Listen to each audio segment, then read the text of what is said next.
हेमंत सोरेन जी जिस तरह से गलत केंद्र के इशारे से ईडी के द्वारा से जो फंसाया गया है, उसके प्रति हम लोग विशेष विनती और प्रार्थना करेंगे। हमारे पूर्व मुख्यमंत्री हेमंत सोरेन जी को फंसाया गया है, या यूं कहें ये अभी अच्छा हमारे लिए नहीं है, हमारे समाज के लिए, आदिवासियों के लिए अगर सबसे बड़ा रावण है वो है नरेंद्र मोदी। आज हम लोग प्रेस कॉन्फ्रेंस करने का माध्यम ये रहा कि 14 फरवरी को राजू-पाड़ा प्रार्थना सभा भारत के द्वारा हर साल की भांति इस साल भी 14 तारीख को सीधा जाएंगे और सीधा जाकर विनती और प्रार्थना हम लोग करने का काम करते हैं, जो कि अपने राज्य को सुख समृद्धि खुशहाली के लिए हम लोग विनती प्रार्थना करते हैं।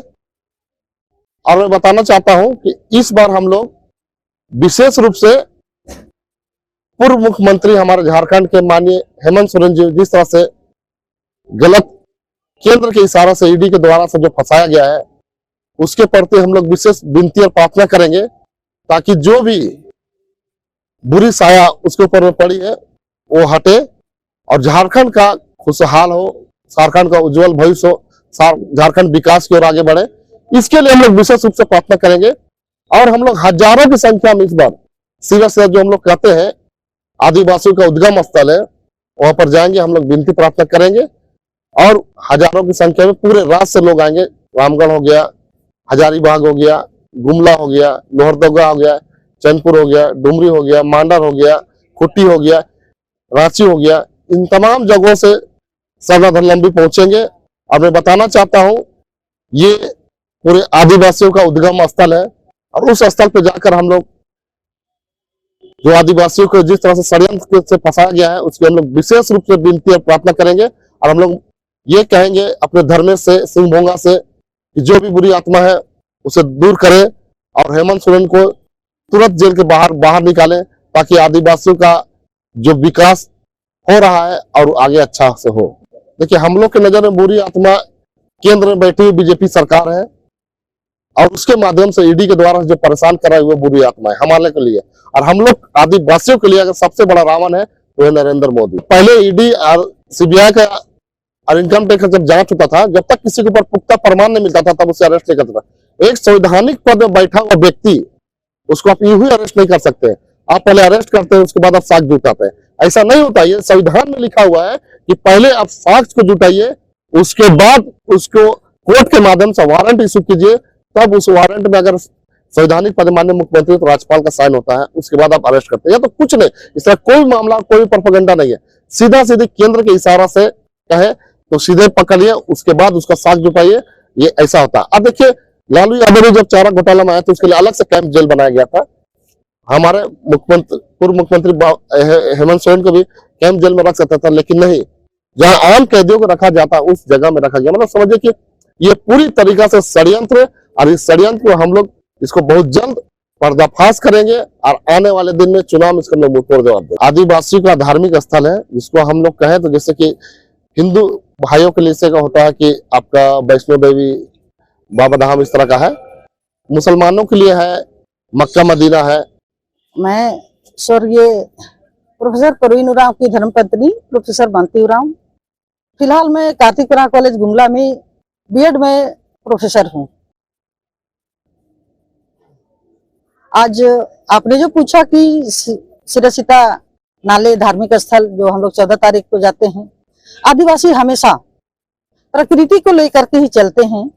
तो 14 तारीख ये माघ पंचमी है, उस दिन पूजा भी रखी जाती है। तो हम लोग के लिए जो बढ़ती चांद है हमेशा शुभ है, इसलिए हम लोगों ने वो दिन रखा और अभी नहीं, बहुत पहले से ये उस दिन हम लोग जाते रहे हैं हजारों हजार की संख्या में और वहाँ पूजा अर्चना करते हैं। हम आदिवासी समुदाय हैं, प्रकृति के पूजक हैं, हमेशा प्रकृति को ही लेकर के चलते हैं। इसलिए चूंकि सिरसिता नाले हमारा सृष्टि स्थल है, हमारी सृष्टि वहां से ही हुई है और हम जैसा मानते हैं हम समाज के लोग कि हम वहीं से ही, हम झारखंड, बिहार, छत्तीसगढ़, मध्य प्रदेश और तमाम नेपाल जैसे जगहों में हमारे समाज के लोग आज हैं। और ये सिरसिता नाले के प्रति अभी लोगों को अगाध प्रेम है हमेशा की भांति वो लोग भी आएंगे, हमारे साथ जुटेंगे और हम बाबा धर्मेश माँ चाला की पूजा करेंगे। और आज जो विकट परिस्थिति हमारे राज्य में हुई है, हमारे पूर्व मुख्यमंत्री हेमंत सोरेन जी को फंसाया गया है, या यूं कहें ये अभी अच्छा हमारे लिए नहीं है, हमारे समाज के लिए। क्योंकि ये जब आए तो हमें लगा था कि आदिवासी समाज का विकास होगा, लेकिन हमेशा विपक्ष की सरकार ने इसको काम नहीं करने दिया। समय समय पर इसे व्यवधान करते गए और अंततः इन्होंने उसको गिरफ्तार कर लिया। मौलिक अधिकार कहता है अनुच्छेद 32 के अनुसार किसी भी व्यक्ति को यदि आप गिरफ्तार करते हैं तो 24 घंटे के अंतर्गत आपको साक्ष्य जुटाना पड़ेगा।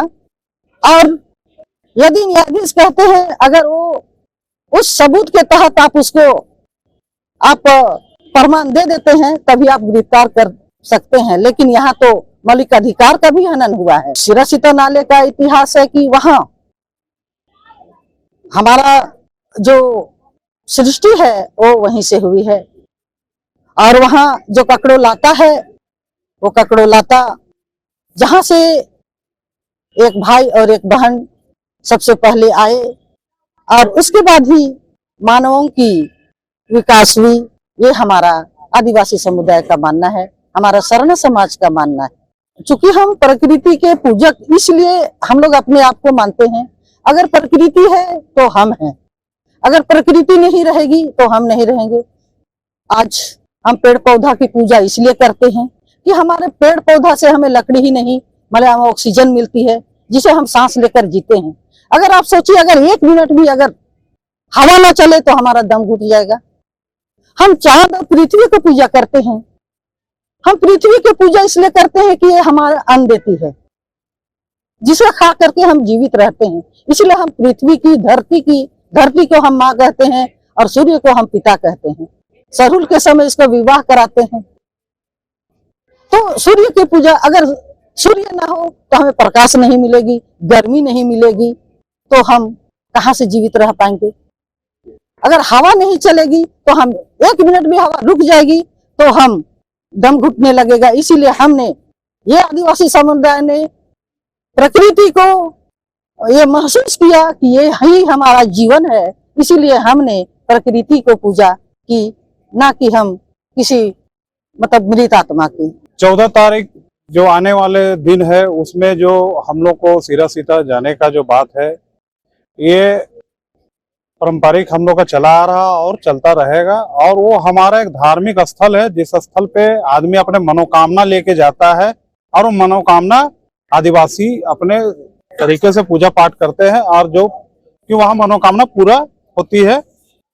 इस बार भी हम लोग अपने मनोकामना को लेके जाएंगे कि हम लोग का मनोकामना ये है कि जिस तरह के राज्य में जो केंद्र की सरकार द्वारा जो प्रोपगंडा चलाया जा रहा है, जो निर्दोष है या दोषी है ये बिना देखे हुए सब जो हमारे पूर्व मुख्यमंत्री हेमंत सोरेन जी को जो गिरफ्तार कर लिया गया है, उनके प्रति हम लोग प्रार्थना करेंगे और ये कामना करेंगे कि हमारे मुख्यमंत्री जल्द से जल्द इन जो जिस तरह का षड्यंत्र रचा गया है इनसे उनको निजात मिले और वो अपने पूर्ण जिस जगह पे थे उस जगह पे आके वो अपने स्थापित हो जाए और फिर से अपने राज का कमान को अपने हाथ में लेके चलाएं और आदिवासियों का जो विकास हो रहा था उसको और तेजी से करे।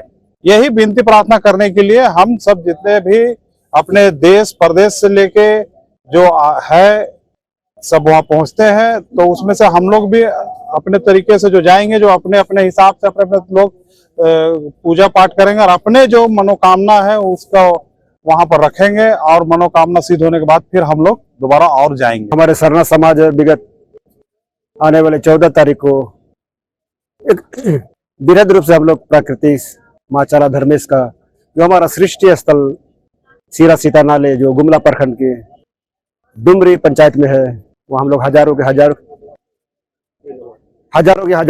संख्या में हम लोग पहुंचेंगे। हमारे झारखंड से ही नहीं, हमारे देश के अनेक बांग्लादेश, नेपाल, छत्तीसगढ़, झारखंड, उड़ीसा, पश्चिम बंगाल, वहां से भी हमारे सरना धर्मावलंबी लोग हर साल आते हैं और इस साल भी वो लोग आएंगे और 14 तारीख को हम लोग वहाँ चाला धर्मेश का हम लोग आराधना करेंगे। परिवार का खुशी शांति के लिए हम लोग वहाँ पूजा प्रार्थना करेंगे। हमारा धर्म गांडो, हमारा खखड़ो लाता, हमारा ढकनी चुआ जो पहाड़ की चोटी में है, ढकनी चुआ जहाँ वहाँ से कितना भी चोटी है वहाँ हमेशा हमेशा वहाँ से हमेशा के लिए वहाँ से पानी वहाँ से सींचते रहता है। यही एक खासियत है हमारा ढकनी चुआ का।